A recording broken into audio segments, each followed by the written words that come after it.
Wanijua vema Baba, wanijua vema Baba, wanijua vema Baba, niko mbele zako. Wanijua vema Baba, wanijua vema Baba, wanijua vema Baba, niko mbele zako. Amen. Bwana Yesu apewe sifa. Na kusalimu kwa jina la Yesu Kristo, ndugu mtazamaji mahali popote ulipo. Na leo ni siku nyingine njema ya baraka ambayo imekubaliwa na Mungu. Mungu amenipa neema tena ya kuweza kusogea mbele zako kwa ajili ya kukuletea neno la Mungu. Basi wakati huu nikualike mtazamaji wa video hii uweze kuungana pamoja nami mahali hapa na katika madhabahu hii. Kwa siku ya leo tuweze kujifunza pamoja nawe neno la Mungu. Biblia inasema ya kwamba nanyi mtaifahamu kweli na hiyo kweli itaweka huru. Ili uweze kuifahamu kweli unapaswa kulisikia neno la Mungu, maana kweli yenyewe ni neno la Mungu. Na mimi nimekuja hapa nizungumze na wewe mpenzi mtazamaji wangu habari za neno la Mungu, habari za Yesu Kristo, ili uweze kuifahamu kweli. Ukiifahamu kweli ikuweke huru kabisa. Na mimi na matumaini kabisa kupitia neno hili nitakwenda kukufundisha jambo na utakwenda kujifunza kitu kitakacho kusaidia katika maisha yako. Bwana Yesu asifiwe. Amen. Basi kwa siku ya leo nataka tushirikiane kutoka katika kitabu cha Matendo ya Mitume sura ya 10. Matendo ya Mitume sura ya 10 mstari kuanzia ule wa 9. Mstari wa 9. Matendo ya Mitume sura ya 10 mstari kuanzia ule wa 9. Tutasoma kuanzia mstari wa 9 mpaka mstari wa 16. Mstari wa 16. Matendo ya Mitume sura ya 9 mstari kuanzia wa 10 mpaka ule wa 16. Ndio tutakwenda kujifunza. Kwa hiyo kama una Biblia yako mahali hapo, naomba uishike Biblia yako. Naamini kuna kitu unakwenda kujifunza siku ya leo. Kichwa cha somo ambacho nataka tujifunze leo, nataka tujue, je, kula nyama ya nguruwe ni najisi? Je, kwetu kwenye Agano Jipya kuna wanyama walio najisi na wanyama wasiokuwa najisi? Mpenzi msikilizaji na mtazamaji wangu, najua kwamba unafahamu kwamba katika Agano la Kale Mungu alizungumza na wana Israeli, akawaambia baadhi ya wanyama wanaotakiwa kula na baadhi ya wanyama ambao hawapaswi kula. Na miongoni mwa wanyama ambao wana wazee walikatazwa alikuwa ni nguruwe, sungula, ngamia na aina fulani ya wanyama wanaofanana, yani wanyama wanaocheua lakini hawana kwato, na wanyama ambao wana kwato lakini hawacheui. Mungu aliwaambia wana wa Israeli wasile. Sasa hii imekuwa ni changamoto katika Agano Jipya. Watu wengi wanajiuliza kwamba je, na sisi katika Agano Jipya kuna wanyama tunaruhusiwa kula na wanyama wengine haturuhusiwi kula? Leo tutaangalia maandiko matakatifu. Maandiko matakatifu yatatuweka huru, yatatupa ukweli na ule ukweli utatuweka huru. Alafu kama utakula nguruwe au hutakula, lakini utakula ukijua ni kwa nini unakula. Mpenzi mtazamaji, naomba sasa twende moja kwa moja kwenye neno la Mungu. Na leo nataka tuangalie katika kitabu cha Matendo ya Mitume kama nilivyosema sura ya 10 mstari wa kuanzia wa mstari ule wa 9 mpaka mstari wa 16. Hebu twende pamoja ndugu mtazamaji sasa tuweze kusoma neno la Mungu. Naomba nibebe Biblia yangu mahali hapa niweze kusoma. Basi tuungane pamoja tusome. Hebu angalia mstari kwanza 9 na Mungu anasema, hata siku ya pili walipokuwa wakisafiri na kukaribia mji, Petro alipanda juu darini kwenda kuomba. Iliyapata saa 6 ya mchana. Akaumwa na njaa sana, akataka kula, lakini walipokuwa wakiandaa roho yake ikazimia. Akaona mbingu zimefunuka na chombo kikishuka kama nguo kubwa inateremshwa kwa pembe zake 4 hata nchi, ambayo ndani yake walikuwamo aina zote za wanyama wenye miguu 4 na hao watambao na ndege wa angani. Kisha sauti ikamjia kusema, ondoka Petro, uchinje ule. Lakini Petro akasema, hasha Bwana, kwa maana sijakula kamwe kitu kilicho kichafu au najisi. Sauti ikamjia mara ya pili kimwambia, vilivyotakaswa na Mungu usiviite wewe najisi. Jambo hili likatendeka mara 3, kisha kile chombo kikapokelewa tena mbinguni. Asante mtazamaji, nashukuru umeweza kuona kitabu hicho cha Matendo, na napenda ukikumbuke kitabu hicho ili kwamba kikusaidie katika maisha yako, na hata unapoenda kujifunza uweze kukielewa na kiweze kukusaidia. Nakupa mwanga wa kukusaidia katika imani yako ya Kikristo ili umwabudu Mungu pasipo shaka yoyote. Tumeona katika kitabu cha Matendo ya Mitume sura ya 10 mstari kuanzia wa 9 mpaka 16. Mtumishi wa Mungu Petro, ambaye watu wote tunaamini kwamba Yesu alisema wewe ndiwe jiwe na katika mwamba huu nitalijenga kanisa langu. Petro anaongea. Biblia inasema ilikuwa kama saa 6 za mchana na Petro akapanda juu gorofani kwenda kuomba, kwa sababu ilikuwa ni saa yake ya kuomba. Saa 6 mchana alikuwa anafanya maombi. Lakini wakati amekwenda kuomba, Biblia inasema njaa ilikuwa inauma sana. Na njaa ilikuwa inauma sana wakati anaendelea na maombi na wengine wanamwandalia chakula ale. Biblia inasema kule kwenye maombi alipokuepo, njaa ilimzidi Petro, akadondoka akazimia. Akawa kama amezimia. Hakuwa amezimia, ila Biblia inasema akawa kama amezimia. Na alipokuwa kama amezimia akaona maono. Kuna jambo la kuzingatia, na nataka uzuelewe hiki, uzingatie hili jambo, kuona maono ambayo Petro aliyaona. Maono ambayo alionyeshwa na Mungu, na Mungu alikuwa na makusudi katika hayo maono. Biblia inasema kwamba Petro akaona katika hayo maono chombo kinashuka kutoka mbinguni, na ndani ya kile chombo kulikuwa na kila aina ya wanyama wamekamle.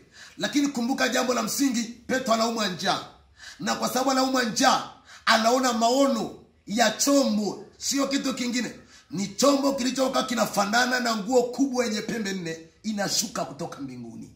Ile nguo ndani yake, ama kile chombo ndani yake, kilikuwa na wanyama wa kila aina. Zingatia jambo hilo, wanyama wa kila aina. Manake anasema walikuwa wanyama kila aina walioko juu ya nchi hapa, walioko duniani.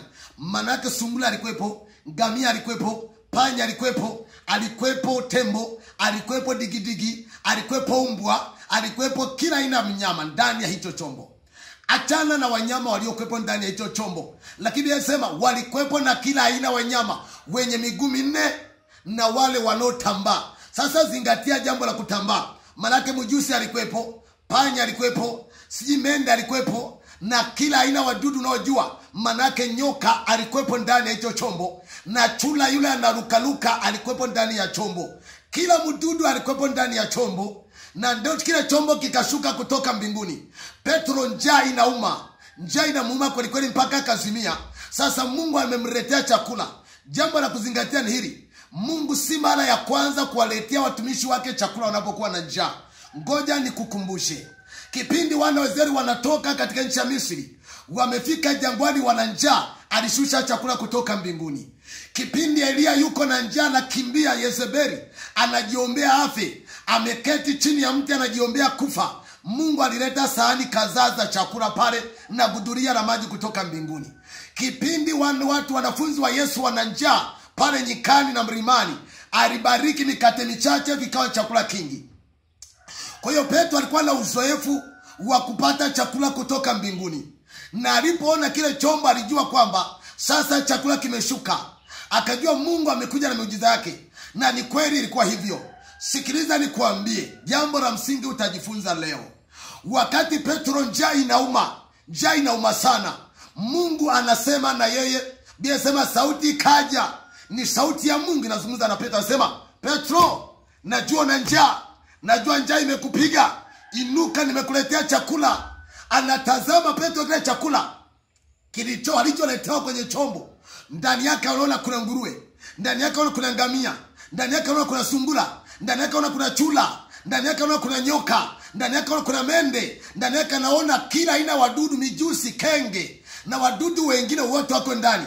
Halafu sauti anamwambia Petro, nenda kachinja, acha kufa na njaa. Unakufaje na njaa chakula hicho? Chagua kimoja uchinje ule hapo.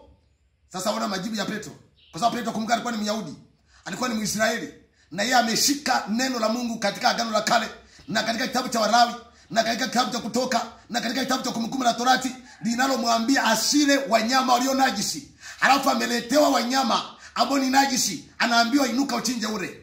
Na msimamo wake wa kidini, Petro alimjibu Mungu. Hata leo kuna watu wanamjibu Mungu.